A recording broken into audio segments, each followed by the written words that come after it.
Fala pessoal, tudo bem? Vamos continuar o nosso estudo de polinômios, tá? Eu gostaria de falar com vocês agora a respeito do Teorema de D'Alembert, tá? Teorema de D'Alembert, ou, na verdade, nada mais, nada menos do que Teorema do resto. Tá? Se é o teorema do resto, é evidente que a gente está tentando trabalhar com alguma coisa envolvendo o resto aqui, tá? Qual é o teorema de D'Alembert? Isso serve, tá, para divisão de polinômios quando eu tenho um divisor que ele é do primeiro grau, tá? Um divisor do primeiro grau. Então, ó, qual é o nosso teorema aqui, ó?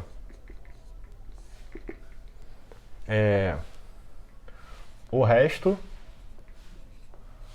da divisão de P de x por um polinômio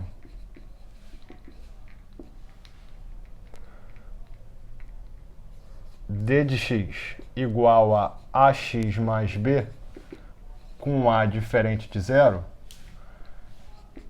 é igual a P de menos B sobre A. O que eu estou falando aqui para vocês? Ó? Que o resto da divisão de um polinômio por alguém do primeiro grau é sempre igual ao valor numérico do polinômio para menos B sobre A. Quem é menos B sobre A? Não é a raiz desse polinômio aqui? Ó? É exatamente isso. Agora, faz sentido o resto da divisão ser o valor numérico de um polinômio? Para d de x do primeiro grau faz, porque pensa comigo, quando eu divido um polinômio por um cara do primeiro grau, o grau do resto tem que ser necessariamente menor do que 1, não é? Então, ou eu posso ter a divisão exata, ou eu vou ter algum resto numérico, e não uma função, certo? Na verdade é uma função constante, mas é um número que vai aparecer ali, tá certo? Sempre um número. Como é que eu posso provar isso para vocês de uma forma bem tranquila? Dá uma olhada aqui, ó.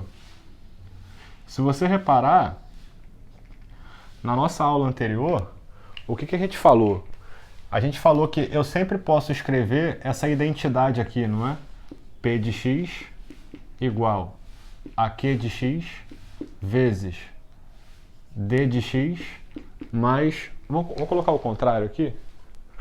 Vou colocar esses caras ao contrário. Não faz diferença nenhuma porque o produto é comutativo, né? Aqui, ó. D de x vezes Q de x mais o resto de x. Tá? Isso vale sempre, né? Para todo x. Tranquilo? Ou eu escrevo para todo x, ou então eu identifico que isso aqui é uma identidade, né? E eu coloco mais um traço aqui e sumo com isso. Tá? Mas isso é indiferente para o nosso momento. Repara só. Se eu sei que d de x é igual a ax mais b, isso implica que o grau do resto é igual a zero. Portanto, ó, eu posso escrever o resto de x assim, ó, como r, uma letra, um número r, que não depende de x. Tá certo?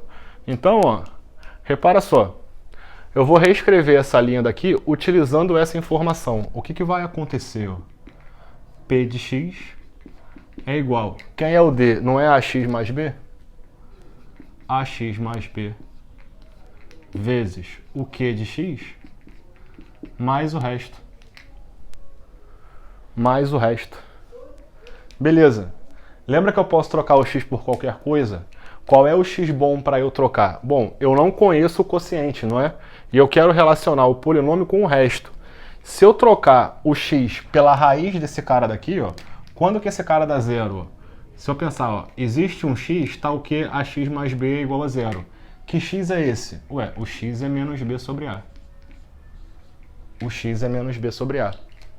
Então, ó, se eu faço aqui o x igual a menos b sobre a, o que eu posso escrever? Que o P de menos b sobre a é igual, aqui, ó, a vezes menos b sobre a mais B vezes o Q de menos B sobre A. Repara que aqui não é Q de X, né? É um Q muito específico, porque eu já troquei o X por esse valor, né? Então eu tenho que trocar o X em todos os lugares. Mais R. Só que repara só, eu não troquei o X exatamente pela raiz desse cara. Se você fizer a conta, é evidente que vai dar zero, né? Menos B mais B, esse cara aqui vale zero. E zero vezes essa quantidade sempre vai dar zero. Portanto, acabou. P de menos B sobre A é igual a quanto? 0, 0 mais R é igual a R. Ah, tá. Então o que eu estou falando? Exatamente isso, ó. O resto da divisão de um polinômio P por um cara do primeiro grau é sempre o valor numérico de P de menos B sobre A. Tá? Esse daqui, ó, é o nosso teorema que está provado. Como queríamos demonstrar?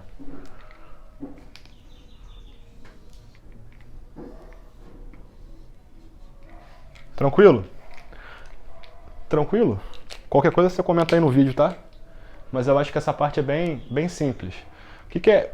Por que é legal isso aqui, né? Porque, repara só, se eu quiser calcular, por exemplo, um exemplo bem simples aqui, ó. Eu tenho um polinômio P, que ele é x ao cubo mais x ao quadrado mais x mais 1. E eu quero saber qual é o resto da divisão desse polinômio por d de x igual a x menos 2. Qual é o resto? Essa é a pergunta. Repara que eu consigo descobrir esses caras usando a divisão por chaves também, não é? Se eu quiser eu posso fazer isso. Mas não é necessário. Por quê? Quando você faz a divisão por chaves, assim como quando você faz o Breuer-Ruffini também, né? Você descobre duas coisas, né? Você faz uma conta para descobrir duas coisas, tanto o resto quanto o quociente. Quando a pergunta está focando só no resto, eu uso o teorema de D'Alembert, porque esse cara daqui é do primeiro grau, e eu posso falar o seguinte, ó. Qual é a raiz daqui, ó? Quando que d de x é igual a zero? Concorda que d de x é igual a zero para x igual a 2? Então o que eu tenho que fazer? O resto da divisão de P por D nada mais é do que o P de 2. Então, ó, o resto é igual ao P de 2. Ó. Quanto que vale o resto, então? 2 ao cubo mais 2 ao quadrado mais 2 mais 1.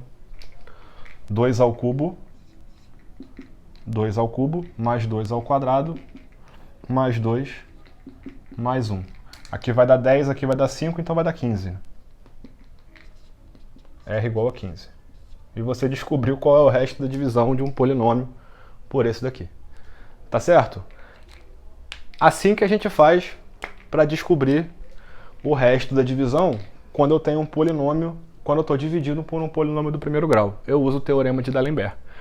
Beleza, gente? Tranquilo? Essa foi a nossa aulinha de teorema de D'Alembert.